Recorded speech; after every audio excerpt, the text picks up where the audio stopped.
처음부터 끝까지 위법으로 밀어붙일 기세입니다. 아카데미 극장 철거, 애당초 지방자치법에 정해진 절차를 제대로 지키지 않은 철거안으로 공사를 시작하더니 철거 공사마저 산업안전보건법을 위반한 불법 성면 철거로 또 한 번 위법을 저지르는 모양새입니다. 그리고 저희가 녹음을 마친 다음 날엔 문화재 보호법까지 어겼다는 얘기가 나오더군요. 위법이 이어지는 극장 철거, 정말 이렇게까지 해야 합니까? 2023년 9월 15일 금요일 원주하는 척 88회 일부 원주통신에서 관련 얘기 나눠보고요. 대신 전해드립니다에선 어제 시작한 2023 삼토 페스티벌 개최 소식 전해드리겠습니다.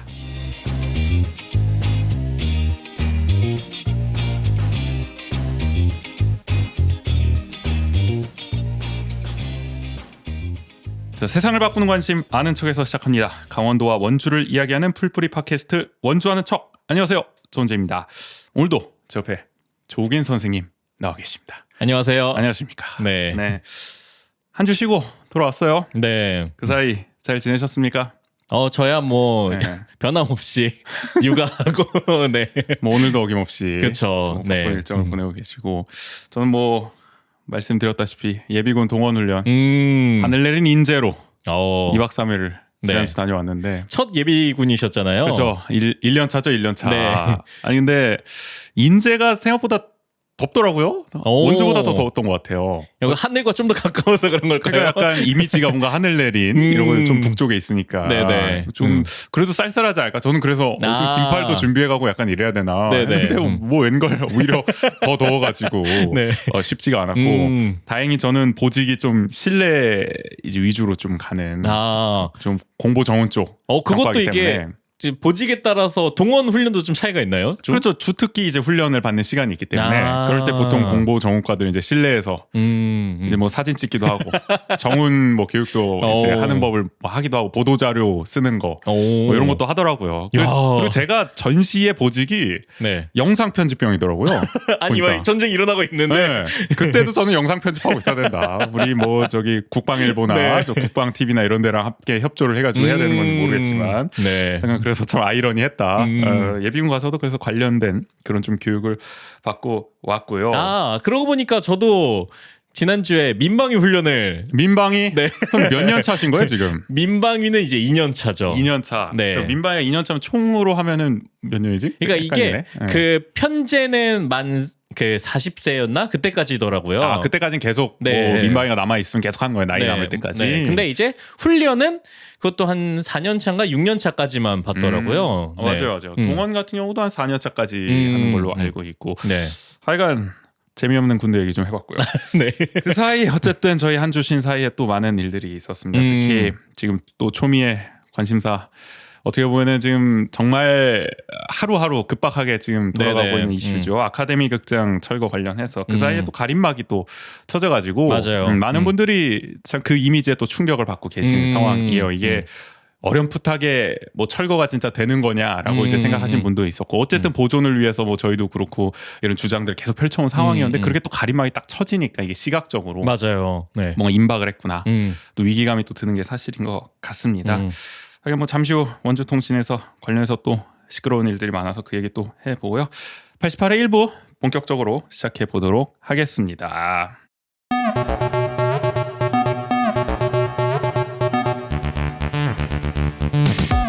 한 주간 원주의 중요한 뉴스를 논평합니다. 원주통신.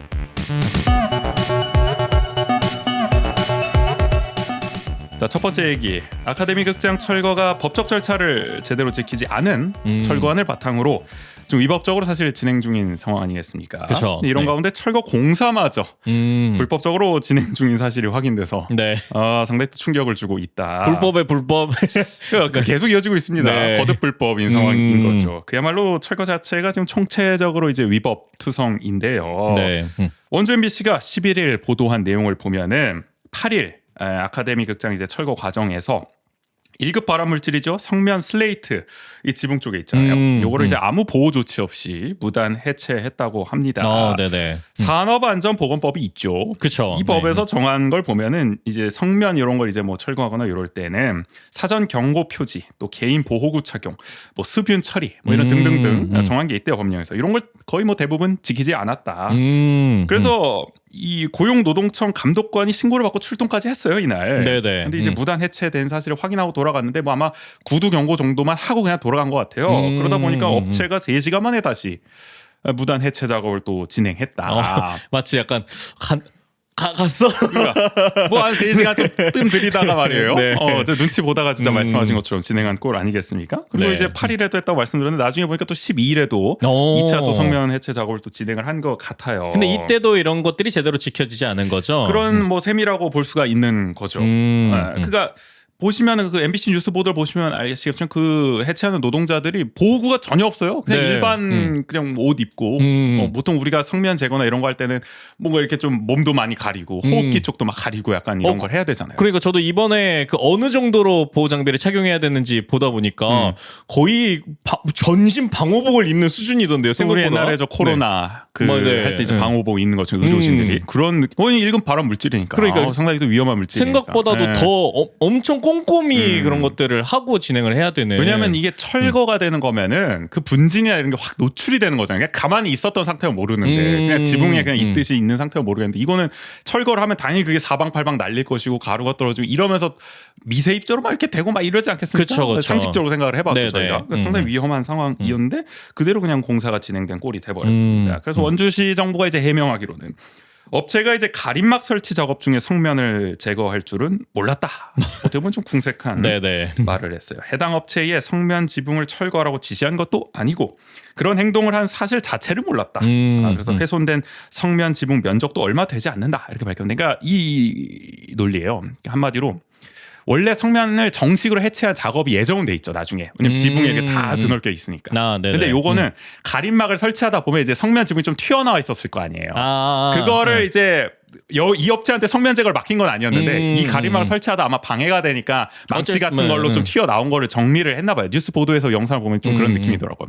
그러다 보니 시정부 입장에서 우리는 성면 철거하라고 지시한 적은 없다. 근데 아마 가림막 설치하다가 뭐 방해가 되고 이러니까 아마 한 것 같다라고 해명을 했는데 그렇더라도 이건 좀 아니란 태도죠. 그렇죠. 뭐 이래나 저래나 어쨌든 성면이 지금 이런 식으로 제거를 한 거잖아요. 불법적으로 어쨌든. 제거가 된 거잖아요. 네, 법을 네. 지키지 않고 그러다 보니 이런 시정부가 안전관리를 사실상 방기한 탓에 성면 해체 작업을 진행한 노동자와 또 일대 시민들이 결과적으로 1급 발암물질에 노출되는 꼴이 되고 말았습니다. 네. 보면은 뭐 인근 상가에도 이렇게 그 지붕에서 떨어진 뭐 성면 슬레이트 조각들이 이제 뭐 떨어지기도 그쵸. 하고 그냥 네. 바닥에 떨어지기도 하고 아주 그냥 그대로 그냥 계속 한 며칠 동안 노출이 된 상태였어요. 자, 뭐 기억하시겠습니다만 원광수 시장은 불과 2달 전 아카데미 극장 성면의 위험성을 아주 대단히 강조하시면서 시민 건강을 걱정하는 보도 자료를 또 친히 내놓으신 바 있습니다. 그렇죠. 대단히 이 성면이 위험하기 때문에 네, 네. 빨리 아카데미 극장 이거 철거해야 시급하다. 됩니다. 너무 급합니다. 네. 그런데 시급하다고 그냥 해체해서는 안 되잖아요. 당연히 그렇죠. 네. 그래서 어떻게 보면은 이 극장 보존하느냐 마느냐, 철거하느냐 마느냐 이렇게 여론전을 한창 펼칠 때는 이 성면을 이제 구실로 삼아서 굉장히 위험성을 이제 전면에 내세우고 이랬었는데 정작 이렇게 중요한 철거 공사를 할 때는 안전에 손을 놓고 나 몰라라 하는 모양새다. 네네. 굉장히 아이러니하죠. 그러다 보니 그동안 이제 성면의 위험성을 강조했던 게 이게 정말 진정성이 있는 거냐라고 좀 의심을 할 수밖에 없는 상황입니다. 왜냐하면 그때 또 이게 핑계를 대는 거다라는 말이 많았죠. 왜냐하면은 극장을 보존하더라도 리모델링을 하니까 어차피 성면 지붕은 철거한단 말이에요. 그럼요. 그거까지 보존하자는 건 아니잖아요. 그렇죠. 그렇기 네. 때문에 시정부가 그때 여론조사 펼치는 마치 이 극장 자체를 철거해야만 성면도 철거할 수 있는 것처럼 했다는 것이 그래서 그 당시에도 이게 여론전을 위한 어떤 핑계다. 어차피 성면은 제거되는 건데 네네. 왜 그거를 유독 강조하냐. 게다가 MBC 보도로도 드러났지만 원주의 다른 공공기관에도 성면으로 된 그런 건물들이 있는데 네네. 그거에 대해서는 아무런 계획도 안 세워놓고서 유독 아카데미 극장의 성면만 이렇게 위험성을 강조하는 것도 저희가 의심된다. 이런 얘기를 했었는데 그런 안 그래도 의심이 가득한 상황에서 이렇게 실제 철거 공사마저도 아니란 어떤 안전이 방기되는 상황에서 불법적으로 이루어지니까 네. 더더욱 이제 분통을 터뜨릴 수밖에 없는, 분동할 수밖에 없는 그런 네. 상황이 되는 거죠. 더구나 건축위원회가 말이죠. 아카데미 극장 철거를 이제 조건부 승인을 했었습니다. 그러면서 시정부가 극장을 철거할 때 지휘, 관리, 감독을 이제 잘해야 된다 강조를 하고 또 보완을 요청한 바 있습니다. 근데 시정부는 그런 지적을 받고도 어떻게 보면 최소한의 조치도 지금 하지 않은 셈이 된 거죠. 네네. 아카데미의 친구들 범시민연대는 원광수 시장의 사과를 요구하고요. 또 이런 극장 철거와 관련된 관리 계획, 또 성면 포함해서 이런 공사 철거 공사 해체 계획서 이런 걸 다 공개해라 요구를 했습니다. 그리고 산업안전보건법 또 성면안전관리법 위반으로 시정부를 고발할 계획이라고 밝혔습니다. 민주노총 원주지역지부도요. 고용노동부 원주지청의 특별 근로감독 실시와 공사 중지를 촉구했습니다. 그러니까 이거 어떻게 보면은 원주시도 지금 안전을 방기하고 직무유기를 하고 있는데 고용노동부도 지금 이 지원청도 말이죠. 원주지원청도 이 방기하고 있는 겁니다. 직무유기하고 있는 겁니다. 이게 아주 노동자들에게 위험천만한 지금 노동 환경이 펼쳐지고 있는 건데 이걸 보고도 그냥 어떻게 보면은 구두 경고 정도로만 하고 작업 중지를 때리지도 않고 말이죠. 그냥 돌아갔다. 그러다 보니 계속해서 이런 불법적인 공사가 진행되고 말이죠. 책임이 당연히 있는 거기 때문에 맞아요. 민주노총에서는 이제 그런 점을 적극적인 책임감 있는 어떤 조치를 주문을 한 거죠. 네. 또 원주 환경운동연합 빼놓을 수 없죠. 지금 아주 환경에 이 치명타가 될 만한 공사가 좀 펼쳐지고 있기 때문에 아마추어만도 못한 천박한 일처리라고 아주 직격탄을 또 날리기도 했습니다. 이어서 정의당, 강원도당, 강원녹색당도 잇따라 원광수 시장을 규탄하는 성명을 내면서 말이죠. 각계각층에서 비판의 목소리가 커져가고 있는 상황입니다. 자, 위법적인 철거안으로 지금 아카데미 극장 철거를 강행하는 주제에 철거 공사마저도 이렇게 불법적으로 하고 있으니 참 시민들의 환장을 노릇인데요. 네네. 뭐든지 지금 졸속으로 처리하고 있으니까 이런 일이 벌어지는 게 아닌가 싶습니다. 그러니까요. 그러니까 이게 어쨌든 그런 가림막을 설치하는 과정에서 그런 게 있다면은 더 적극적으로 어쨌든 개입을 해서 그러면은 뭐 그 공사 일정을 조정한다든지 그렇죠. 네. 그러니까 더 제대로 된 계획을 세우고 이거를 해야 되는데 이거 완전 뭐 날림으로 하는 것도 아니고 말이죠. 그러니까요. 급하게. 그러니까 이게 뭐 이따도 말씀드렸지만 결국에는 데드라인이 있는 거죠. 네. 이 안에 끝내야 되니까 아주 막 급하게 그냥 막 빨리빨리 그냥 졸속으로 우리 한국식으로 처리하고 있는 겁니다. 지금 어떻게 보면은. 아니 그런 과정에서 어쨌든 성면을 그 무단으로 하거나 아니면 불법적인 방법으로 해체를 조금이라도 한 건데 그거 그렇게 많지 않습니다. 이러한 그러니까요. 얘기는 해명까지도 굉장히 무책임하죠. 네. 자, 한편 역시 아카데미 관련해서 좀 다른 얘기를 해보면은 우리 또 시정 정책 토론 얘기를 한번 다시 또 꺼내보려고 하는데 네네. 사실 원주시 입장은 그거였죠. 주민등록번호나 뭐 이런 게 어쨌든 필요하다라고 하면서 계속 거부해 왔던 거 아닙니까? 네네. 그래서 이런 입장까지 밝혔었어요. 개인정보보호법과 원주시의 조례가 상충돼서 시정 정책 토론을 추진할 수 없다. 그래서 조례 개정을 검토 중이다. 그러니까 그러면 뭐 주민등록번호 수집이 필요 없도록 뭐 이렇게 조례를 개정하겠다. 뭐 내지는 어쨌든 더 확실하게 이렇게 법령을 상위법과 맞춰서 이렇게 조례를 개정하겠다. 뭐 이런 뜻이었잖아요. 네네. 그러면 조례를 개정해야 되지 않겠습니까? 그렇죠. 그리고 시의회는 지금 열렸습니다. 그래서 마침. 네. 근데 이번 234회 원주시의회 임시회에 원주시 정부는 관련 조례 개정안을 제출하지 않았어요. 결국에는. 네.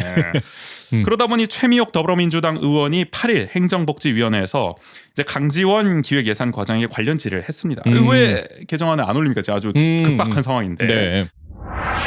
지난 3월에 아카데미 친구들이 시정정책 토론을 청구했습니다. 원주시 측에서 주민등록번호를 제출하라고 해서 논란이 일어났습니다. 토론을 할 수 없는 근거로 조례가 마련되지 않아서 개정이 되지 않아서 주민번호가 꼭 필요해서 그렇다. 조례 개정을 하겠다. 그랬는데 이번 조례에 안 올라왔어요. 시에서 공문으로 이 조례 개정을 통해서 토론을 하겠다. 그거 말씀하셨는데 조례가 안 올라왔어요. 이번 회기에. 이 조례가 이번 회기에 올라오지 않은 사유에 대해서 과장님 좀 말씀 부탁드립니다. 예, 그 주민 참여 등에 관한 조례 부분을 정책 토론권만이 아니라 전체적인 조례 자체를 좀 개정 부분을 저희가 지금 현재도 고민 중에 좀 있습니다. 좀 여러 부분이 좀 고려될 부분이 있다 보니까 이번 회기에는 저희가 개정안을 제출을 하지는 못한 상태입니다. 과장님, 근데 이거는 사실 면피용 발언으로 저는 자의적으로는 그렇게 해석이 되고요. 왜냐하면 아친한테 그렇게 약속을 하셨잖아요. 이거를 해서 시정정책 토론을 하겠다고 말씀을 하신 거잖아요. 근데 이런저러한 이유로 이거를 하지 않으시면 이렇게 중요한 사안을 두고 조례를 핑계 삼아 방패 삼아 시민들하고 토론을 하는 거를 안 하겠다. 우리 원주시가 조직도에 보면 시장님 위에 원주 시민이라고 있잖아요. 있는데요. 이 조직도대로라면 시민이라는 거는 시장님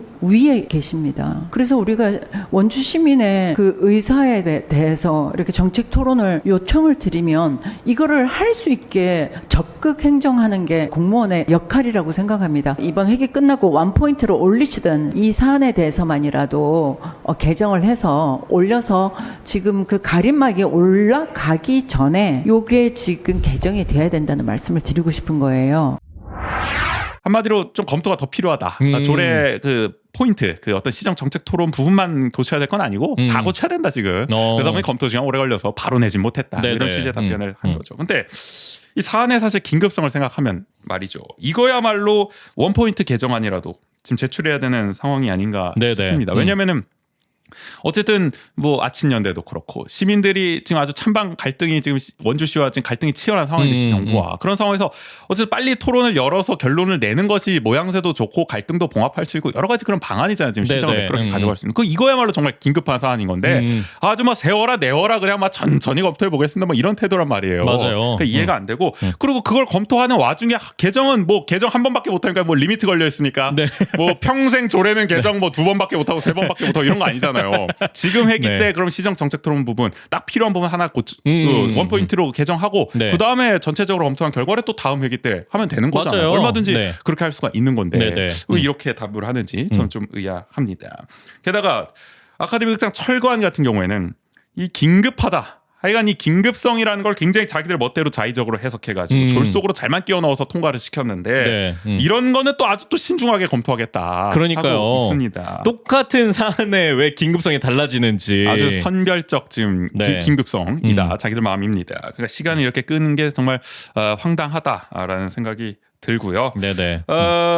사실 이 시정 정책 토론이라는 게 강원도 역사상 최초로 제기가 된 거였고 맞아요. 250명이 넘는 시민들이 3번이나 신청을 했습니다. 그렇죠. 사안의 무게감이 상당히 있다고 볼 수 있는 건데 지역사회에 이걸 이렇게 가볍게 안일하게 다뤄도 되는 건지. 아니 그러니까 그 조례 개정이 더 시간이 걸린다면은 시정 정책 토론을 하면 하거나 아니면 그 빨리 원포인트 개정을 하거나 이런 것들이 필요할 텐데 아무것도 안 하고 있는 거잖아요. 그냥 세워라 내워라 시간만 가기를 원하고 있는 거죠. 그러면서 네네. 철거는 또 위법적 불법적으로 진행을 하고 있는 거고. 그러니까 이 정도면 거의 원주시 정부 직무유기를 하고 있는 게 아닌가 싶습니다. 네. 하여간 전반적으로 위법으로 얼룩진 이 아카데미 극장 철거 현재 가림막이 설치된 상태입니다. 철거가 네. 임박한 건 분명한 사실인데요. 뭐 시정부는 아마 곧 다가오는 추석 연휴 전까지 이걸 끝내고 싶겠죠. 네. 그 이후까지 넘어가면은 상당히 또 부담이 된다고 판단을 하고 있을 것 같아요. 그렇기 때문에 이 데드라인에 맞춰서 굉장히 아주 졸속으로 지금 계속 처리를 하고 있다. 이런 위법 졸속 철거를 어쨌든 저희 그동안 그래왔듯이 시민의 힘으로 더 가열차게 네네. 어떻게든 막아야 되는 상황이다라고 정리를 해볼 수 있겠습니다. 네. 다음 얘기해보죠. 강원도의회가 하명희 한국여성수련원장 후보자 인사청문회를 11일 진행을 했는데 이때 일부 도의원이 질의 과정에서 함량 미달에 가까운 젠더 의식을 드러내서 논란이 되고 있습니다. 네네. 어떻게 보면 또 사상 검증에 가까운 느낌을 주기도 했는데 그 아주 주옥 같은 발언들을 제가 한번 좀 천천히 좀 정리를 해볼 텐데 먼저 김기용 의원 이분 국민의힘이죠. 또 원주가 지역구이십니다. 네. 이분 또 내년 원주을 총선 출마가 아주 유력하다라는 지금 보도가 계속 나오고 있는데 하여간 이 김기용 의원 이렇게 얘기를 합니다. 공동 육아가 당연하다라고 생각을 하지만 저는 모성이 부성이랑은 다른 차이점이 있다라고 생각을 하거든요. 그래서 다른 일들은 남성이 많이 하더라도 좀 아이를 육아하는 쪽은 그게 아이들이 정서적으로 어렸을 때 그 받고 자라거나 형성된 것들이 이제 자기 평생 성격을 좌우하고 이러는데 뭐 사람을 동물이랑 비교해서는 안 되지만 대부분 봐도 이렇게 그 새끼를 돌보고 이런 거는 여성들이 좀 본능적으로 많아요. 그랬을 때 좀 아이와 시간을 많이 갖는 거는 여성이 더 맞지 않나. 그러니까 아이를 위해서도 저는 그렇게 생각하는데 후보자님은 어떻게 생각하세요? 사회가 남성 여성으로 구성이 돼 있잖아요. 여성만 있는 게 아니라. 그리고 사회에 참여한다는 건 남성이 있는 사회에 참여하는 거잖아요. 그러면 저는 어떤 생각을 하냐면 여성들이 남성의 문화를 알아야 되고 남성의 생각을 알아야 돼요. 남성들은 군대라는 틀을 이렇게 빠져나오면 정형화되는 부분이 있거든요. 그래서 왜 그 속된 말로 남자들이 그냥 편하니까 남자 데리고서는 뭐 일을 한다든지 뭐 남자한테 막 이렇게 하는 부분이 있잖아요. 근데 저는 여성도 그런 문화를 알고 이해를 해야지 되지 않을까 생각하는데 그런 좀 교육이 남성에 대한 문화, 남성 사회에 대한 문화, 남성 사고방식 그런 게 좀 효과가 있지 않을까요? 어떻게 생각하세요? 이게 2023년에 나온 그러니까요. 발언입니다. 다시 네. 말씀드리면은 전형적인 이 성별 어떻게 보면 고정관념, 고정 역할, 네. 어떤 사회적 젠더에 대한 그런 편견을 강화하는 발언을 하신 거예요. 네. 전형적으로. 다른 무엇보다도 사회에 참여한다는 것은 남성이 있는 사회에 참여하는 것이다. 어떻게 보면 역발상이에요. 그래서 지금까지 사실 우리가 생각할 때 이런 사회가 굉장히 불평등하고 우리가 부조리하니까 이런 네네. 구조를 바꿔야 된다. 남성 중심의 문화를 바꿔야 되고 남성들 간의 어떤 끼리끼리 밀고 당기는 이런 문화 같은 것도 없애야 되고 마초 중심의 이런 문화, 그러니까 권위적인 문화. 권위주의적이고 가부장적인 문화를 해소해야 된다는 것이 바로 우리 사회의 상식이었고 그동안 당연히 그런 방향으로 정책을 집행하는 것이 뭐 공직자를 포함한 모든 사람들의 역할이었는데 이분은 어차피 문화가 그렇게 돼 있으니까 그러면 여성이 그 문화를 배우는 것이 맞다. 그래서 거기에 뭐 적응하라는 겁니까? 뭐 어떻게 하라는 겁니까? 뭐 그런 거 아닐까요? 그러니까 여성 네. 수련원이 그런 역할을 해달라고 주문하는 거 아닙니까? 이런 발언을 했다는 것은 그런 네네. 교육이나 뭐 연수 프로그램을 하라는 거 아닙니까? 뭐 어떻게 이해해야 될지 모르겠다. 그런 네. 생각이 들고요. 그러니까 이게 어떻게 보면 오히려 솔직하다. 그러니까 그런 거 있잖아요. 그러니까 오히려 그런 게 뻔히 있는데 마치 그렇지 않은 것처럼 얘기하는 사람들도 많잖아요. 근데 이 사람은 그냥 바닥을 여과 없이 드러냈기 때문에 그러니까 그 현실 자체를 그러니까 정치인으로서는 오히려 가감 없이 자신의 생각을 이렇게 드러내는 그러니까 것이. 우리 사회가 뭐 그런 얘기도 있잖아요. 그러니까 뭐 남녀 차별이 어디 있느냐. 네. 이미 너무 우리는 평등한 사회에 있고 그다음에 모두가 사회에 참여할 수 있고 그런 이제 화합된 문화가 이미 있는데 있는 어떤 불평등한 어떤 세상을 애써 없는 척하는 네, 네. 그런 발언보다는 네. 차라리 아니 그러니까 얼마나 그러니까 얼마나 솔직하다면 솔직할 수 있잖아요. 네. 사회에 참여한다는 것은 남성이 있는 사회에 참여한다라는 뜻이다. 그렇게 네. 하여간 뭐 정말 국회에서 이런 발언 나왔으면은 바로 막 어휴, 네. 돌발 영상이 24시간 틀어댈 텐데 네. 그럴 법한 발언 나오고 그다음에 뭐 앞서 말씀드린 뭐 육아나 이런 거에 대한 얘기 그러니까 동물까지 이제 비유를 해가지고 아니 그러니까 동물과 비교해서는 안 된다고 하시는데 이게 말씀 왜 하시는 겁니까? 그러니까 네. 여성들이 뭐 본능적으로 그러니까 모성의 어떤 본성 이런 걸 강조하는 것은 정말 이제 시대에 뒤떨어진 어떤 흐름인데 네네. 그것을 아직까지도 어떻게 보면 공직자가 공적인 자리에서 이제 발화를 한다는 것 자체가 참 이게 자질이 있는 건가 싶은 생각이 들고 네. 결과적으로 이게 이제 여성이 육아를 하는 게 맞다. 아니 그러니까 지금 우리 사회가 지금 굉장히 저출생 사회가 되고 안 그래도 여성들이 뭐 경력 단절이라든지 네네. 뭐 사회 참여가 굉장히 아직도 어려움을 겪는 분들이 굉장히 많은데 네. 이런 발언은 그런 현실을 해소하는데 조금이라도 도움이 될 리가 없죠. 굉장히 그쵸. 강화하는데 오히려 더 기여할 공산이 큰데 네네. 이런 발언을 한다는 것 자체가 도대체 저희가 뭔지 모르겠습니다. 그러니까 이게 무슨 유튜버가 하는 말도 아니고 말이죠. 네. 공직자가 공식적인 자리에서 이런 발언을 한다는 건 결국 이게 시그널이 된다는 겁니다. 그러니까 이런 게 나오면 안 돼요. 사실 솔직히 말해서 네. 아무리 자기 생각이다 하더라도 제 생각에는 굳이 이렇게 자신의 바닥을 드러내실 필요가 있었을까 네네. 싶은 생각. 뭐 어떻게 보면 이런 말을 해도 상관없을 것 같다는 어떤 자신감이 있으셨겠죠. 그렇기 때문에 청문회 자리에서도 이렇게 당당하게 얘기하신 게 아닌가 싶은 생각이 들어서 네. 이거는 뭐 거의 성차별적 발언에 가깝다. 그쵸. 뭐 언론들도 네. 지적을 하고 이따 말씀드리는 뭐 시민단체도 지적을 하기도 했습니다. 약간 김기용 의원은 이렇게 얘기했고 이번 원주가 지역구다라는 말씀 다시 한번 네. 드리고요. 내년 원주을 총선 출마를 또 준비하시고 계신 것으로 알려져 있습니다. 그 다음에 역시 국민의힘 강릉을 지역구로 하고 있습니다. 박호균 의원은 또 이런 얘기를 합니다.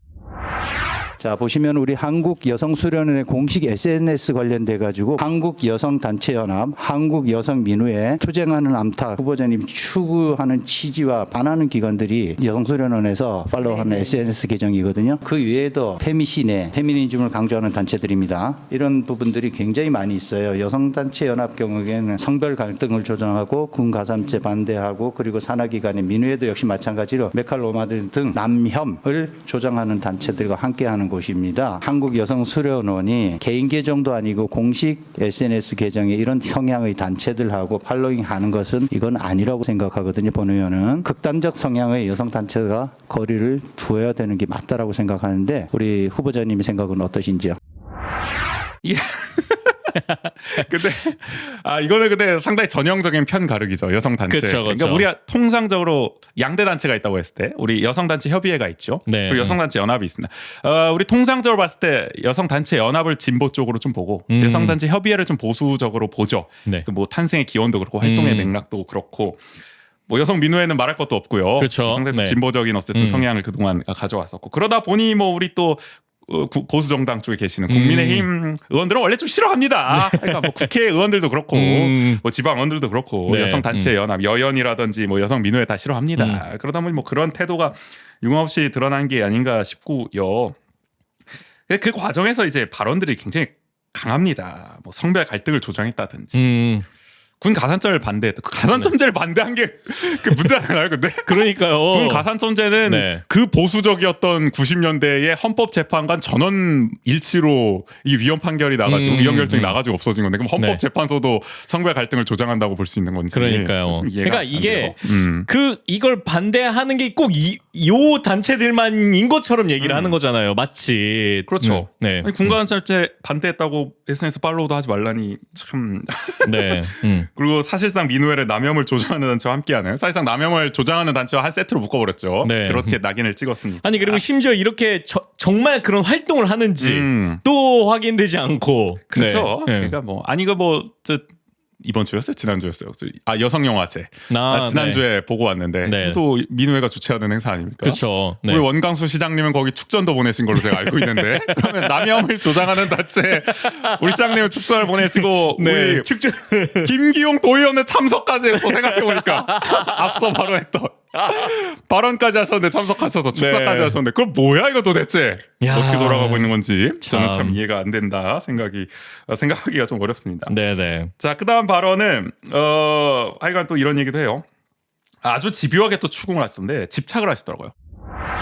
우리 함영호 후보님은 페미니스트는 아니시죠? 그러면 페미니스트일 수도 있다는 얘기인가요? 지금 이렇게 여러 의원님들이 질의하시는 걸 이렇게 들어봤을 때는 뭐 페미니스트가 아니라는 그렇게 생각을 해도 좋습니까? 제가 이해하기로는 지금까지 있지 않습니까? 여러 가지 답변을 들어봤을 때는 페미니스트는 아니다 이렇게 본 의원은 이해를 했고요. 그래서 마치 페미니스트면 안 될 것처럼 페미니스트라고 했다가는 결격 사유 바로 부적격 판정을 내릴 것처럼 야 그것도 이렇게 했다. 참 이게 페미니스트란 이 단어를 코미니스트로 바꿔도 거의 뭐 지금 뭐 이 네. 정부가 그러듯이 말이죠. 막 빨갱이 페미니스트 막 거의 다 그렇게 몰고 있는 것 같아요. 네. 다. 그래서 참 이해가 안 됐습니다. 이거 보면서. 그러니까 이게 정말 2023년에 이 청문회에서 나와야 되는 질문이냐 이런 그러니까요. 것들이 안타깝습니다. 아니 오히려 여성 수련 원장은 페미니스트가 해야 되는 거 아닙니까? 적격성을 생각해 봤을 때는. 그러니까 네. 도대체 무슨 관점으로 이 인사청문회 자질 검증에 나선 건지 박호균 의원 강릉을 지역구로 하고 있는 국민의힘 도의원이고요. 네. 의아했습니다. 그다음에 화천을 지역구로 하고 있는 국민의힘 박대현 의원은 또 이런 얘기를 합니다. 이 군 가산점제에 대해서 김기용 의원이 앞서 질의를 했었어요. 군 가산점제에 대해서 어떻게 생각하냐? 그 반대한다 그랬습니다. 네네. 후보자가. 그랬더니 그런 입장에 대해서 박 의원은 이렇게 얘기합니다. 오전에 김기용 위원님께서 질의했던 내용 중에서 이제 뭐 군 가산점제에 대해서 말씀을 하셨는데 양성평등을 계속 외치시지만 한편으로는 약간 편향된 생각을 가지고 있으신 게 아닌가라는 생각이 들거든요. 국방의 의무는 선택의 여지가 없는 남자들에게는 주어진 의무입니다. 그 부분에 대해서 약간 말씀하시는 게 제가 받아들였을 때는 좀 상당히 좋게 들리진 않았습니다. 오히려 지금 하시는 우리 후보자님께서 양성평등을 주장하시는 게 아니라 한쪽의 성을 오히려 좀 대변하고 있는 것이 아닌가. 오히려 불평등을 야기시키는 발언이지 않았나라는 생각이 제가 들었거든요. 이게 군 가산점 반대했다고 이런 얘기가 나옵니다. 다시 한번 말씀드리면 군 가산점은 헌법재판소가 네. 90년대 그 보수적이었던 90년대 재판관 전원일치 판결로 위원을 때려서 네. 없어진 겁니다. 근데 뭘 그거 하나 반대했다고? 아니 그리고 설사 네. 이게 군가산점제 찬성한다 그러면 뭐 달라집니까 그러니까. 그게? 그래서 요거 하나 했다고 무슨 뭐 편향됐다, 네. 뭐 한쪽성을 대변한다, 불평등을 야기하는 발언이다. 아닙니다. 그러니까요. 뭐 언제는 그 뭐 불평등에 기여하는 기관입니까? 다시 한번 말씀드리면 이해가 안 되고요. 참고로 이 박대현 의원은 우리 또 저 국민의힘에 또 저 서울 쪽에도 많이 계시지만 젊은 시의원들 많이 계시잖아요. 20대 초중반 이런. 네네. 이분은 96년생이세요. 1996년 시의원이신데 네. 약간 전형적인 그런 어떤 국민의힘 성향의 어떤 20대 남성들을 좀 대변하고 계신 역할을 하고 계신 게 아닌가. 네네. 아주 뭐 전형적인 그런 모습을 보여줘서 인상적이었다라는 생각이 들고요. 네. 마지막으로 춘천을 지역구로 하고 있는 역시 국민의힘 박기영 의원은 또 이런 얘기를 합니다. 아무튼 뭐 이런 얘기들이 나와요. 나오니까 이 사람이 이렇게 얘기해요. 이 박기영 의원이. 그래서 뭐 군대 부분이라든가 정말 갈등의 요소가 될 수 있는 그런 부분에 대해서는 우리 한국여성수련원장께서 말씀하실 필요가 굳이 저는 없다라고 이렇게 생각을 하고 있습니다. 남자와 여자 내지는 뭐 이런 부분에 대해서 계속적으로 말씀하시는 거는 바람직하지 않다. 저는 이렇게 좀 말씀을 먼저 드리겠습니다. 네. 의원들한테 얘기하는 게 아니라 후보자한테 얘기를 합니다. 아 그래요? 후보자가 젠더 할 때 자꾸 말하고 있다. 바람직하지 않다. 아니 후보자는 답한 죄밖에 없는데 아니 자꾸 질문을 페미니스트냐고 물어보고 막 이러는데 어쩌라는 거야. 아니 여성 수련 원장에게 질문하는 질문 중에 군 가산점제에서 어떻게 생각하시냐 이게 그러니까요. 바람직한 질문인지. 아니 그리고 뭐 기용했으면은 그러니까 저는 네. 그렇게 생각해요. 아니 뭐 어차피 여성 수련 원장이니까 뭐 성평등에 관한 여러 가지 또 정책 사업들을 해야 되는 거 아닙니까? 네네. 그러면은 뭐 성평등 관점에 대해서 여러 가지 물어볼 수 있겠죠. 오히려 저는 뭐 그게 나을 수도 있다고 생각을 해요. 나쁜 거 아니라고 생각하는데 오히려 젠더 갈등 아예 말하지 말라. 이렇게까지 할 건 또 뭔가 네. 그냥 뭐 봉쇄를 시켜버리는 느낌. 아마 뭐 논란이 될까봐 뭐 좀 자제를 시키려고 그랬던 것 같긴 한데 하여간 이것도 그렇게 적절한 발언은 아니지 않나. 네네. 하여간 어떤 뭐 꼽다 보니 다 국민의힘 의원입니다. 뭐 도의회는 다 국힘밖에 없죠 지금. 그러다 보니 이런 하여간 참 야. 젠더 의식의 바닥을 드러내는 그런 네. 질문들이 많이 나와서 좀 정리를 해봤고요. 자, 하여간 수련원장 인사청문회가 이렇게 진행이 돼서 뭐 지역 언론들도 보도를 했습니다. 네네. 근데 강원 도민일보만 유일하게 여성 혐오 성차별적 발언이 나와 논란이 예상된다고 비판 보도를 했어요. 나머지 언론사들은 뭐 KBS, 뭐 저기 강원 KBS도 그렇고 강원일보도 그렇고 그냥 무난하게만 썼습니다. 뭐 인사청문회가 진행돼서 이런 내용들이 나왔는데 거기에 이런 관련 내용들 안 나왔거든요. 도민일보만 비판을 했다. 네. 그 다른 언론은 뭐 하나? 전 좀 이것도 하나 지적을 하고 싶고요. 지금 연합뉴스와 한겨레도 보도했거든요. 이 내용 관련해서 지역 언론들은 눈치 보나요? 경감부 소식입니다. 네. 자 그리고 사실상 남혐 조장단체로 지목됐죠. 우리의 여성민우회도 역시 즉각 반발하고 나섰습니다. 네. 원주 춘천 여성민우회가 13일에 공동성명을 냈어요. 77만 도 여성을 포함한 155만 강원도민을 대표해 민의를 전달해야 하는 일부 도의원들의 한심한 젠더의식 수준의 경악과 실망을 금할 수 없다며 성차별적 발언에 대한 도의회의 책임 있는 대책, 또 여성운동 시민단체 폄하 발언에 대한 공식 사과, 또 의원 대상 성인지 교육 실시를 요구했습니다. 네. 자, 하여간 뜻밖의 시끄러웠어요. 뭐 이런 얘기들이 이렇게 나올 줄 몰랐는데 이런 얘기더라고. 자, 그래서 뭐 한편 여성 수련이 뭐 하는 데냐 네네. 궁금하셔서 마지막으로 좀 소개를 해보고 끝낼게요. 워낙 황당한 발언들이 나와서 아주 어질어질한데 이걸로 정리를 해보죠. 네. 여성 수련은 이제 여성 능력 개발, 사회 참여, 복리 증진을 위해 강원도가 설립한 2008년 설립했어요. 재단 법인입니다. 원래는 강원도 여성 수련원이 있었는데 그거를 어떻게 보면 전국적으로 이제 키운 거죠. 한국이란 명칭이 들어가가지고. 그래서 교육, 연수, 문화, 예술, 휴양, 레저, 교류, 협력, 위탁 사업 등을 성평등 관점에서 진행하는 기관이다라고 보시면 될 것 같아요. 그러니까 네. 공무원들 대상으로 뭐 이제 성평등 교육도 하면서 뭐 이렇게 휴양도 즐길 수 있게 하는 네. 뭐 그런 프로그램들을 운영한다 이렇게 보시면 돼요. 그래서 강릉 옥계에 여성 수련원 공간이 있습니다. 이 자체가. 아 맞아요. 네, 그래서 가보셨어요? 네네. 어떻게 가보셨어요? 뜻밖이네 이것도. 저는 그게 숙박은 아니었고 그때 이게 프로그램을 다양하게 했었어요. 그 여성 수련원에서 그러면서 거기에서 그 수련에서 진행하는 프로그램에 참여하면은 숙박을 할 수 있는 그런 그 프로그램을 했었는데 거기에 이제 저희 가족분이 그 프로그램에 참여하셔가지고 슈아랑 같이 그분 뵈러 네. 겸사겸사. 겸사겸사. 최근에 얼마 안 되신 거네요 그러면은. 네. 슈아랑 같이 가셨으면. 그래서 작년 말이었나? 네, 그쯤이었던 거예요. 작년, 재작년 가을쯤? 뭐 네, 하여간 네. 여기 아무튼 공간 활용을 두고도 뭐 말이 많더라고 이번 인사청문회 때 어떻게 또 활용을 제대로 할 것이냐 네네. 뭐 이런 얘기들이 많이 나오기도 했는데 하여간 이런 휴양 레저와 교육 연수를 접목한 콘셉트로 진행을 하고 이제 강원도에서 예산을 많이 출자를 해주고 이등 매년 한 10억 넘게 해주는 것 같아요. 네네. 전체 예산 중에 한 3분의 1 정도인 것 같은데 네. 그래서 원장은 이제 도지사가 지명을 하게 돼 있습니다. 그래서 그래서 김진태 도지사가 이제 하명희 전 IBK 연금보험 상무보를 이제 지명을 해서 이번에 인사청문회가 열리게 된 건데 네네. 한 후보자는 강릉 출신입니다. 강원일보와 강원도민일보에서 이제 기자 생활을 했고요. 한국여성정치연구소장, 자유선진당 여성국장, 선진통일당 홍보국장, 김진태 도지사직 인수위 대변인과 전문위원 등을 역임했습니다. 어떻게 보수 정당에서 또 보수 정치인들과 함께 뭐 여성 정책이라든지 여성 관련 또 활동도 하고 또 기자 출신이라고 보시면 되겠죠. 대표적인 김진태 사람으로 또 꼽힌다라고 합니다.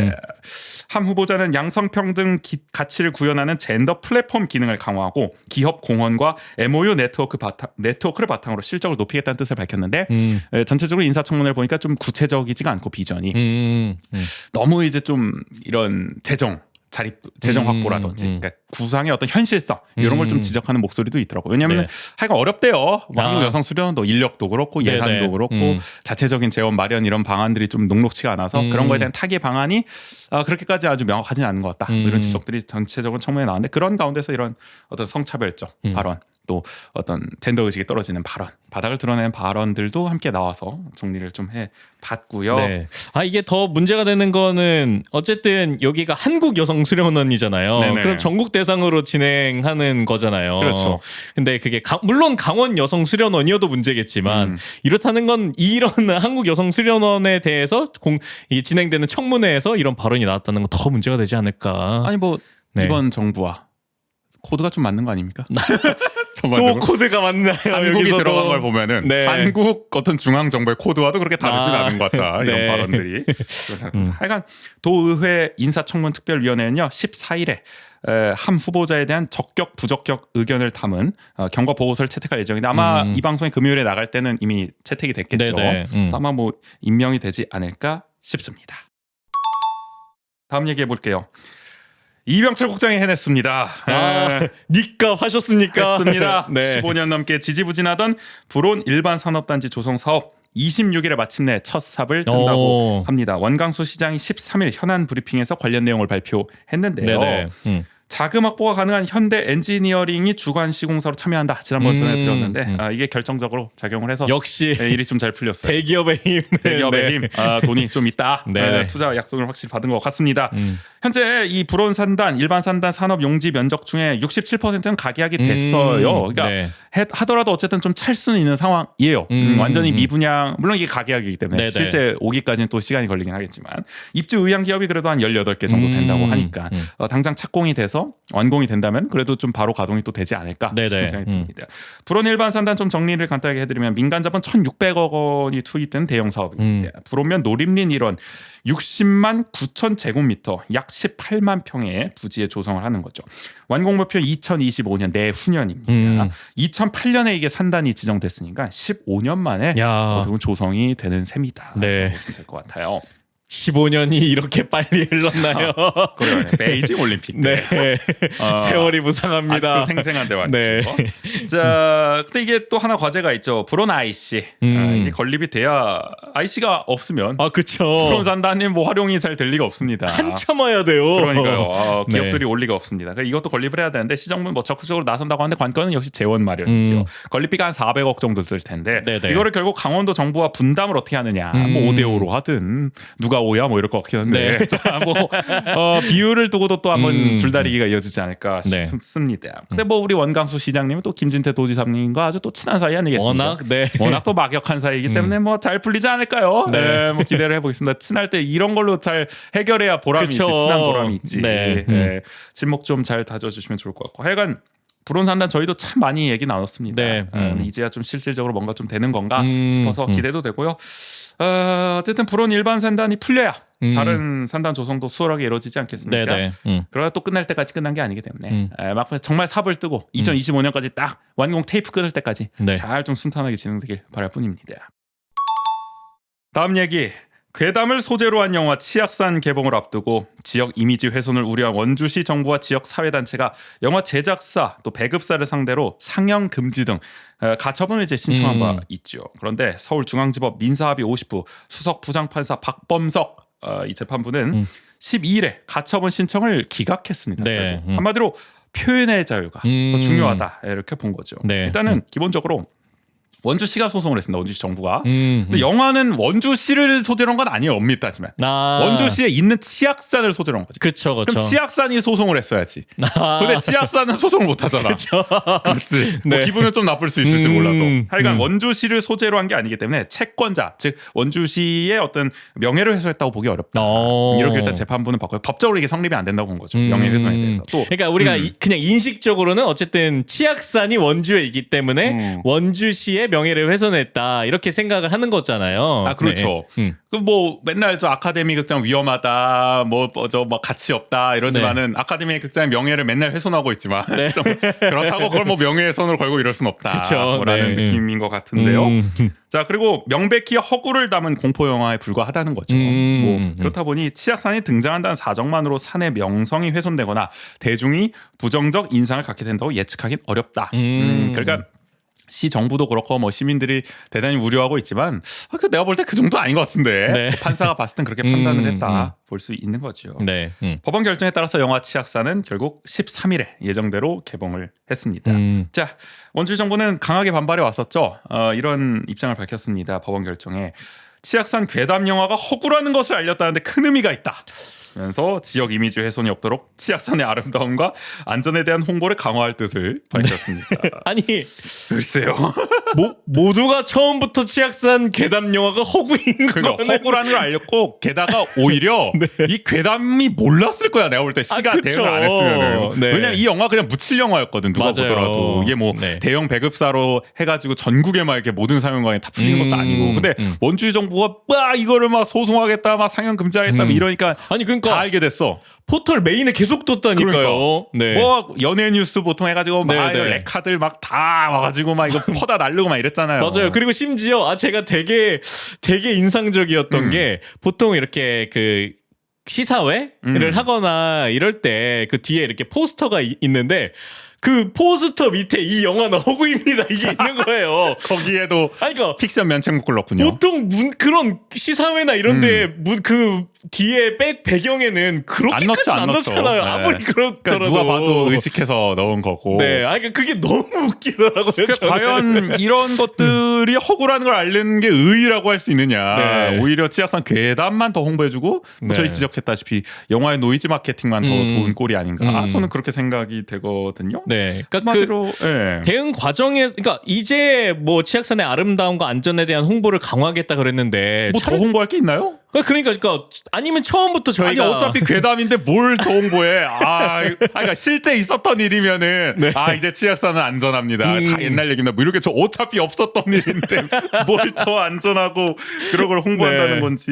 그러니까 의아해요. 저희가 얘기했던 것처럼 차라리 처음부터 오히려 더 그 환영의 메시지나 아니면 그런 걸 강조했으면 몰라도. 그러니까요. 이거 여담인데 더 웃긴 거는 저 얼마 전인가요? 뉴시스가 또 그런 보도를 했더라고요. 우리 또. 아니 왜 아침연대는 이 치악산 영화 치악산에 대해서는 말을 못하냐? 왜 같이 반대 안 하냐? 그리고 왜 오페라 하우스 건립에 같이 찬성 안 하냐? 뭐 이런 기사를 냈어요 또 같이. 근데 이거 무조건 반대해야 되냐고요? 나부터도 이건 영화일 뿐인 거잖아요. 오히려 문화 예술인이라면은 표현의 자유를 더 중시하겠죠. 제대로 된 문화 예술인이라면은. 그러니까 오히려 더 지역의 치악산이라는 소재를 가지고 굉장히 다양한 상상력을 발휘할 수 있는 어떻게 보면 또 하나의 사례인 거잖아요. 그러니까 그가 뭐 기분 나쁠 수 있어. 그러니까 지역 시민들은 당연히 우려할 수 있고 기분 나쁠 수 있다. 근데 원주시 정부가 나서가지고 그거를 더 불을 붙일 건 아니라는 거예요. 내가 말하고 싶은 거는. 곡성은 지역 주민들이 반발했지만 어쨌든 군수가 나서서 좀 자제를 시켰고 좀 설득을 했잖아요. 그러니까 좀 의민을 한 건데 여기는 뭐 시정부까지 같이 막 기름을 붓고 있으니 이게 답답하고요. 아마 제작사와 배급사는 웃고 있지 않을까 싶은 생각이 들어요. 아무리 생각해도 좀 과했다는 생각이 듭니다. 영화는 개봉했습니다. 근데 정작 원주에선 개봉을 안 했던데? 제가 오늘 원주에 있는 모든 극장에 상영 시간표를 봤는데 없어요. 오늘 제가 오늘 수요일이죠. 혹시 원주는 절대 안 돼 이런 건가요? 그러니까 그래서 저번에 상영회를 하긴 한 걸로 아는데 롯데시네마에서 했나요? 제대로 뭐 잘 모르겠네요. 정상 진행했는데 뭐 한 번 한다 그랬잖아요. 그래서 뭐 정작 배급이 안 되는 것 같아서 좀 의아하다는 생각도 들고. 이 평도 별로 안 좋아요. 평론가들도 뭐 치약 뭐 영화가 속았다. 그러니까 진짜 뭐 노이즈 마케팅이다. 엄청만 뭐 대단한 뭐 공포물인 것처럼 하더니 결국 뭐 전형적인 그런 클리셰로 범벅이 된 뭐 영화다. 뭐 이런 평가들이 많더라고요. 그래서 제가 또 뭐 이제 저 별점 준 사이트 있잖아요. 영화 네네네. 별점 막 이렇게 매길 수 있는 그 사이트에 들어가서 몇 개 읽어봤는데 코멘트를 뭐 이런 댓글들 했어요. 강원도는 절대 걱정할 필요가 없을 것 같다. 이런 평을 한 분 남겨주셨고 또 한 분은 원주시 주민이랑 치악산 등산객에게 사과하는 게 맞다. 나한테도 사과하고 이런 또 평을 하나 남겨주셨어요. 뒤에 게 핵심이지 않을까. 많은 분들이 공감을 하시는 것 같아요. 네. 마지막으로는 또 원주시의 상영급식 가처분 신청이 이해되는 영화다. 이거는 근데 금지를 시켜야 된다 거의. 다른 의미겠지 않을까. 다른 느낌은 뭐 이거는 금지를 해서라도 못 보게 하는 것이 맞는 영화 아니냐. 그 정도로 어떻게 보면 영화의 좀 만듦새가 함량 미달 아닌가 추측을 해보고 그러다 보니 별 기대감이 안 들어요. 네네. 그만 알아보고 싶은 그런 영화가 되고 말았다. 네, 하여간 뭐 시끌벅적했는데 이 곡성만큼 파급력이 있었으면 또 모르겠는데. 그러게 말입니다. 그러니까 잘 만들지도 못한 영화인 것 같은데 언뜻 봤을 때. 근데 이거 가지고 참 엄청나게 어쨌든 홍보 효과는 누리지 않았나. 여러모로 이런 소동이 어쨌든 좀 마무리되는 국면입니다. 네. 마지막 얘기. 원주시 정부가 민간 시내버스 업체에 작년 지원한 예산이 118억 원에 달한다. 이런 보도가 나왔어요. 강원도민일보가 12일 보도를 했는데요. 2018년에 이게 74억이었고 2020년에는 80억이었고 2021년에는 85억으로 계속 상승했는데 급기야 이제 100억을 넘긴 거죠. 이게 뭐 시정부가 말하는 걸 보면 이제 CNG 이게 이제 천연가스죠 일종의 이게 이제 비용이 증가했기 때문이다라고 얘기를 하고 있는데 근데 이 100억이 넘어갈 정도면 거의 준공영제 아닙니까? 야 이거 그리고 민간 업체 줄 정도면 2018년부터 누적으로 해도 상당히 많은 거잖아요. 매년 거의 100억 원에 육박하는 돈을 계속 시내버스 업체들한테는 좋았고 아시겠지만 저희 여러 차례 말씀드렸지만 뭐 태창운수 포함해가지고 대도 여객도 그렇고 저 하나 뭡니까? 동신운수도 그렇고 다 경영 안 좋아요. 경영 좋은 데가 하나도 없습니다. 경영난 겪고 있는 업체들한테 계속 보조금만 지금 주고 있는 상황. 이거는 이 업체들도 그 이런저런 사정 계속 될 거 아닙니까? 우리 어려운데 우리 멈추면 시민들의 발도 다 멈추는데 그걸 실제로 몇 주 일주 멈추기도 하고 막 기름값 못 내가지고 막 가스값 못 내가지고 이런 황당한 일도 벌어지고 근데 막 100억 원 넘는 돈을 주는데도 이 서비스가 이 모양 이 꼴이라는 겁니다. 그러니까 아주 황당한 거죠. 원주시는 현재 재정 지원형 민영제입니다. 버스 운영 중. 이게 한마디로 시내버스를 운행하다가 이제 손실분이 발생하면 뭐 예를 들어 적자 노선이 있을 수도 있고, 그렇죠. 아니면 뭐 저 유류 가스죠. 가스 관련해서 뭐 급격하게 뭐 코로나 때도 그렇고 경영산에 뭐 이런 재정 지원이 필요할 때 이럴 때 이제 시가 지원을 하는 형태다. 그러니까 기본적으로 민영제입니다. 그래서 경영 악화가 되다 보니까 서비스 질 하락이 만성화한 지 오래입니다. 뭐 10년도 넘었고. 이건 뭐 어제 오늘 일이 아니야. 원주 버스가 좋았던 시절이 있나요? 저는 10년 전만 타기 시작해가지고 제가 생각을 해보면 약간 그게 그러니까 기로에 서 있는 적이 몇 번 있긴 했어요. 그러니까 왜냐면 더 옛날에는 더 안 좋은 버스였다가 한번 지금 형태의 그 파란 버스로 바뀐 적이 한 번 있고요. 버스 자체가 바뀌었다. 버스 자체가 바뀌었을 근데 때 어차피 노선은 그대로잖아. 노선은 거의 그대로죠. 그럼 뭐 시내버스 하나가 아주 구석구석 다 훑고 가는 아주 정감 있는 그런 버스 아니가지고 제가 화가 나요. 우리 버스 저 앱으로 남은 시간 또 이런 거 보면 진짜 화가 난다. 다들 그런 경험 하실 텐데 뭐 환승은 참 꿈꾸기도 어려울 정도로 제가 남양주에 살다 왔으니까 더 그런 걸 느끼는 게 아닌가 싶기도 원주 분들은 어떤 삶을 살아오신 건지 도대체 그런 생각이 들 때도 있는데 그래서 우리 원광소 시정은 이것을 뿌리 뽑겠다 해서 지금 뭐 준공영제 도입도 추진 중인 거 아니겠습니까? 근데 지금 다른 지역 사례를 볼 때는 준공영제가 과연 이 답이냐 완벽하게 해결하지는 못할 가능성도 있다라는 얘기가 나오죠. 이걸 하더라도 버스 사업자의 이윤을 보장하는 데만 그치고 뭐 공공성을 강화하는 데는 별 효과가 없다는 지적 나오고 있잖아요. 아니 지금도 사실상 준공영제 아닙니까? 지금도 그렇고 사실 춘천도 준공영제 했다고 지금 뭐 드라마틱하게 좋아졌다 뭐 이런 얘기까지 나오진 않는 것 같거든요. 또 강원도의 다른 지자체 중에도 준공영제 한 데 있는데 거기도 마찬가지로 이제 문제를 겪고 있단 말이에요. 또 한겨레가 최근에 또 보도하기도 했지만 준공영제라는 게 뭐 서울도 그렇고 오히려 이런 사모펀드 같은 이런 자본의 어떤 먹잇감이 되고 있다. 이런 지적까지 나오고 있는 상황이기 때문에 네. 뭐 이거는 저희가 나중에 또 전문가분을 모시고 함께 또 자세히 좀 얘기를 나눠볼 기회가 있을 거예요. 조만간 저희가 또 준비를 해보려고 하거든요. 네. 도대체 원주 버스 무엇이 문제고 언제 해결되는 거냐 뭐 이런 얘기를 해보려고. 해결 방안은 있는 거냐? 이걸 해보려고 해서 그때 다 자세히 얘기를 하겠지만 하여간 여러 가지 문제가 있기 때문에 준공영제를 한다고 해서 이게 능사는 아니겠다. 지금 원주시 정부는 이것만 하면 마치 모든 게 뭐 근본적인 문제 해결될 것처럼 하지만 지금보단 나아질 가능성이 있지만 뿌리 깊게 바꾸진 못할 거다라는 생각이 들어요. 하여간 그래서인지요 강원도민일보는 13일자 사설을 통해서 버스 완전 공영제를 적극적으로 검토해야 한다 이런 주장까지 내놓기도 했습니다. 네네. 노선과 서비스의 공공성을 강화하고 또 버스의 이용률을 높여서 재정 적자를 줄인다는 거죠. 그러니까 한마디로 적자가 나는 건 이용률이 또 감소하기 때문이에요 사실은. 네네.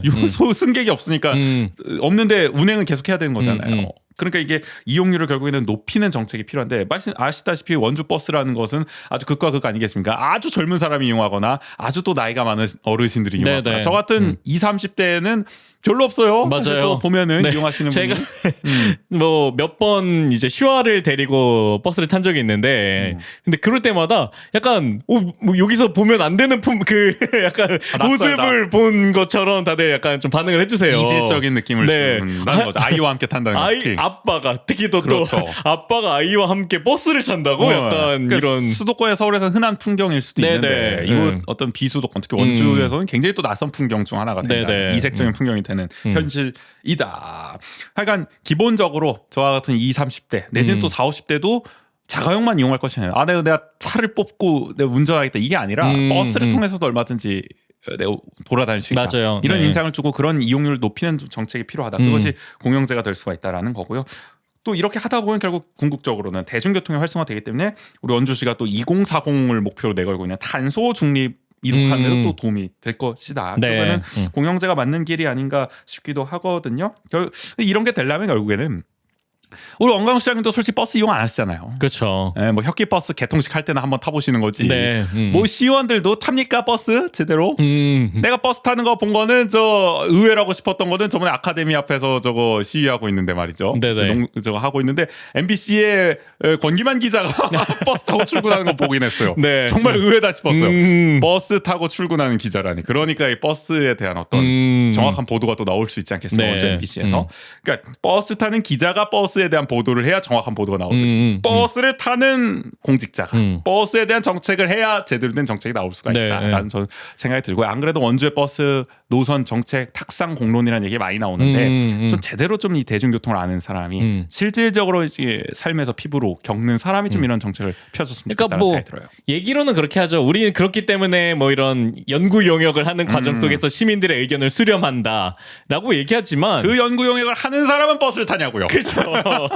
난 그걸 묻고 싶은 그리고 거예요. 실제로 그런 시민들의 다채로운 의견이 제대로 수렴되고 제대로 반영이 되느냐 하는 게 문제인 거죠. 그렇죠. 네. 그래서 저같이 버스를 타는 사람들은 언젠가 제발 전 자전거도 타니까 자전거 타는 공직자가 자전거 정책을 좀 펴줬으면 버스를 네네. 타는 공직자가 버스 정책을 어쨌든 펴줬으면 좋겠다는 얘기 뭐 말씀에 덧붙여서 또 거듭 강조를 해보게 됩니다. 네. 원주통신이었고요.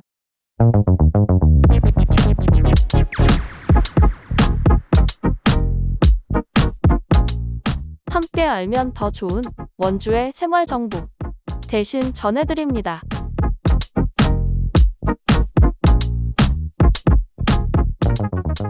오늘은 원주시 농촌 자원과 대신 2023 원주 삼토 페스티벌 개최 소식을 전해드리도록 하겠습니다. 네네. 뭐 삼토 페스티벌은 워낙 또 유명한 원주의 3대 페스티벌 중 하나다 볼 수가 있는데요. 네. 일종의 농업인 축제죠. 그렇죠. 농업을 테마로 시민과 함께하는 문화 관광형 축제를 어떻게 보면 모토로 좀 하고 있습니다. 농업인의 날이 있어요. 네. 우리 흔히 11월 11일이 무슨 날이냐 네. 뭐 이런 퀴즈를 낼 때 옛날에 뭐 이 구버전이죠. 맞아요. 빼빼로 데이라고 답하면 아니 농업인의 날인데 너는 우리 농업인을 무시했어. 네. 이 상업 자본에 찌든 거의 뭐 일제 거의 뭐 매국노 취급을 하죠. 맞아요. 뭐 그런 상황이 그거는 있었는데. 거기 마케팅에 너는 그러니까 뭐 일제 희생된 거야. 과자 자본의 노예다 뭐 이런 얘기할 때가 있는데 하여간 네. 뭐 그럴 때 언급되던 게 바로 농업인의 날인데 이 농업인의 날의 발상지가 또 원주시다라는 거 뭐 원주 시민분들은 또 많이 아실 네. 겁니다. 삼토가 뭡니까? 흙에서 태어나 흙에서 살다 또 흙으로 돌아간다. 이게 뭐 만물이 다 그렇다는 거 아니겠습니까? 네. 우리 인간도 그렇고 이런 정신을 이제 상징적으로 담고 있는 거죠. 또 전국 최초 로컬 푸드 운동이라고 할 수 있는 원주 소비자 협동조합 이 창립자인 무의당 장일순 선생의 또 정신을 계승하는 의미도 이 행사는 담고 있다고 하죠. 네. 농업인이 하나 돼서 농촌과 도시가 교류하면서 상생하자는 뜻 이런 걸 또 다지는 자리이기도 합니다. 그래서 올해는 어제부터 시작을 했어요. 금요일 오늘 방송 기준에서는 14일 목요일 부터 시작을 했고요. 또 지금 라이브 기준으로는 내일부터죠. 네. 14일 목요일부터 17일 일요일까지 나흘간 원주 종합운동장 일원에서 열립니다. 이거 엄청 크게 열려요, 사실은. 맞아요. 그 일대 네. 지나가시면 뭐야 하면서 네. 보실 수밖에 없습니다. 그냥 그 일대가 존이라고 생각해 주시면 모르고 돼요. 지나칠 수가 없어요. 네. 맞아요. 자, 뭐 가시면 많아요. 뭐 로컬 푸드 매장도 있고 농특산물 판매장도 있고 판 파티도 진행한다고 해요. 또 삼토 주제관 전시도 있고요. 삼토 가요제, 삼토 노래자랑, 버스킹, 가마솥 비빔밥 나눔 행사, 떡 매치기, 생명의 씨앗 나누기 행사, 읍면동 대항 연자방아 돌리기, 전국 가족 요리 경연대회, 삼토 장사 선발 대회, 지풀 공예, 낫가리 터널 소원지 붙이기, 이런 다양한 볼거리와 즐길거리가 마련되어 있다고요. 또 대형 볏짚 아트, 네온 사인 등 포토존은 또 올해 확대 조성한다고 합니다. 하여간 뭐 주말 같은 때 구경 가기 참 좋은 행사다라는 생각이 들어요. 아 근데 저는 약간 매년 이제 보면서 신기한 게 매년 일정이 조금씩 앞당겨지는 것 같아요. 그래요. 네. 그러고 보니까 작년에 저희가 잠깐 한번 갔었던 것 같은데 네네. 같이. 그때가 언제였죠? 그때가 딱 댄싱 카니발 즈음 아니었나요? 9월 말이었나? 네, 그쯤이었던 것 같고 그리고 원래 이게 농업인의 날 기념해서 하는 축제다 보니까 더 뒤에 했었거든요. 제가 기억하기로는 몇 년 전에는 추워져서 그런가 날이 그런 것도 있는 것 11월 같아요. 넘어가면은 보통 이게 축제가 9월, 10월에 좀 몰아서 하다 보니까 요새 날이 좀 풀리기는 해가 그러니까 더위가 좀 많이 좀 누그러졌나요? 난 누그러진 것 같기는 했는데 지난주까지는. 네네. 그래서 좀 적절하게 좀 시기를 잡은 게 아닌가 싶은 생각도 들기는 하는데 하여간 볼 건 상당히 많습니다. 가면은 뭐 정신이 없어요. 맞아요. 리플렛만 봐도 아주 뭐 빼곡합니다. 뭐가 다 깨알같이 다 넣어놔가지고 뭐가 뭔지가 참 어려울 정도로 맞아요. 직접 가서 아마 봐야 감이 올 법한 그런 근데 행사들이 많아요. 저는 오늘 이 정식 명칭을 좀 처음 알았어요. 이 낫가리 터널 소원지 이게 어떤 그 볏짚으로 약간 비슷한 그 터널이 있는 거거든요. 근데 저희도 작년에 가면서 지나가긴 했는데 이게 정식 명칭이 낫가리 터널이라는 거를 이번에 처음 알았네요. 네. 그래요? 네. 그래서 또 가실 건가요? 근데 주말에 이렇게 항상 말씀드리지만은 슈아와 같이 갈 만한 곳이 많지는 않기 때문에 그건 그렇죠. 네. 또 원주 3대 페스티벌 아니겠습니까? 맞아요. 이럴 때 가셔야죠. 네. 그리고 저는 올해는 안 하는가 싶긴 했었는데 여기 지금 행사 제목 보니까 계속 하는 것 같은데 그 방아 돌리기 안 할 리가 없죠. 메인 행사예요, 거의 이거는. 맞아요. 네. 이게 보니까 막 몇 바퀴 돌리냐 이거를 이렇게 약간 경연 대회를 하는 것 같더라고요. 삼토 페스티벌 보도자료 사진하면 꼭 나오거든요. 이거. 네네. 상징과도 같기 때문에 올해도 한번 돌려보십니까? 일반인도 막 돌릴 수 있나? 좀 힘들 것 같기도 네네. 하고요. 지난번에 말이죠. 옥상 영화제를 제가 갔어요. 모두 밤샘 네네. 참여했는데 한 청취자분을 만났습니다. 그 자리에. 청취자분께서 저한테 물어보셨어요. 그래서 치맥 축제는 다녀오셨나요? 근데 못 갔거든요. 네네. 이런저런 핑계를 댔습니다. 네. 그랬더니 그렇게 바쁘세요? 저한테 그렇게 물어보셔서 제가 할 말이 없었습니다. 다행히 옥상 영화제는 가까스로 가서 갔는데 정말 다행입니다. 괜히 반성하게 되고 부끄럽긴 했습니다. 네. 아주 노력했으면 갔을 수도 있어요. 치맥 축제. 근데 여러 가지 또 일정이 겹치고 그때 저희가 뭐 이렇게 녹음도 하고 막 이럴 때여서 땡카를 저기 아카데미 관련해서 특집 녹음도 하고 막 그래가지고 좀 그거 준비하느라 좀 못 간 것도 있었는데 그래도 좀 입만산 꼴이 됐다. 이번에 저 옥상영화제에서 하부구조의 친구들이라는 단편 영화가 참 인상적인데 거기에 입만산 친구들이 많이 나오거든요. 세상을 바꿔야 되니 하는데 결국 하는 건 없는 거죠. 제가 약간 그 꼴이 된 반성하게 되는 또 느낌이었다. 그렇습니다. 네. 그래서 이번엔 진짜 가십니까? 삼토는 또 작년에 잠깐 다녀오기도 하지 않았겠습니까? 올해는 또 가봐야 되지 않을까? 주말에 뭐 그렇게 뭐 좀 가볼 좀 짬은 날 것 같아서 좀 다녀와 볼 생각이 있어요. 이번엔 정말 다녀와야겠다. 다녀야겠다. 뭐 저희 뭐 평일에 뭐 여러 잠깐 시간들이 좀 날 네. 테니까 그때라도 잠깐 다녀오는 것도 네. 좋습니다. 함께 뭐 다녀와서 이번엔 좀 제대로 또 네네. 바보 구조의 친구들에서 벗어나는 네. 그런 모습 보여드리도록 하겠습니다. 오늘은 하여간 원주시 농촌자원과 대신 2023 원주 삼토 페스티벌 개최 소식 전해드렸습니다. 내일은 저희 매거진 W에서 가을 이제 맞이 네네. 9월이잖아요. 예, 오랜만에 원주 카페 좀 업데이트 시간을 가져보려고 합니다. 맞아요. 이렇게 날이 좀 선선해졌다 보니까 네. 또 이렇게 나들이 가야 되지 않겠습니까? 네. 역시 우리 국인 선생님께서 실력 발휘를 좀 해주셔야 되지 않나. 아, 네. 많이 업데이트가 좀 돼 계신가요? 그래도 오히려 카페는 좀 다니다 보니까 팔로업이 돼요? 네네. 가을에 좀 걸맞은 걸로. 그쵸. 나들이 가을에 가기 정취를 좋은. 네, 좀 느낄 수 있는 네. 걸로 좀 많이 좀 추천을. 안 그래도 제가 지난번에 저희 가족분들이 얼마 전에 원주에 왔는데 무슨 카페를 가야 되냐. 한 상당히 또 고민이 되더라고요. 네네. 그래서 국인 씨랑 다닌 대로 결국 갔어요. 난 거기밖에 모르겠더라고요. 네. 근데 어디 가셨나요? 거기 저기 저 이름이 생각이 안 나는데 네. 저기 어디입니까? 저기 동쪽인데? 동쪽 행구동 넘어가지고 저쪽 멀리 있는 완전 그 카페 G였나 거기 가셨나요? 아무튼 그런 쪽이었던 것 같아요. 네. 제가 이름도 모르고 간 겁니다. 결국에는 국인 씨랑 갔던 데를 갔던데. 네. 그러니까 뭐 다음 주에 혹시 내일 혹시 뭐 제 이름을 알아본다면 한번 말씀을 드려보도록 하고요. 네. 하여간 저도 카페 업데이트가 좀 필요해서 국인 선생님 또 도움을 내일은 또 받아보도록 하겠습니다. 알겠습니다. 오늘 매거진 W 기대해 주시고요. 오늘 88회 1부는 여기서 그럼 마무리하도록 하겠습니다. 좋습니다. 지금까지 진행의 서훈재 조균이었습니다. 모두 안녕.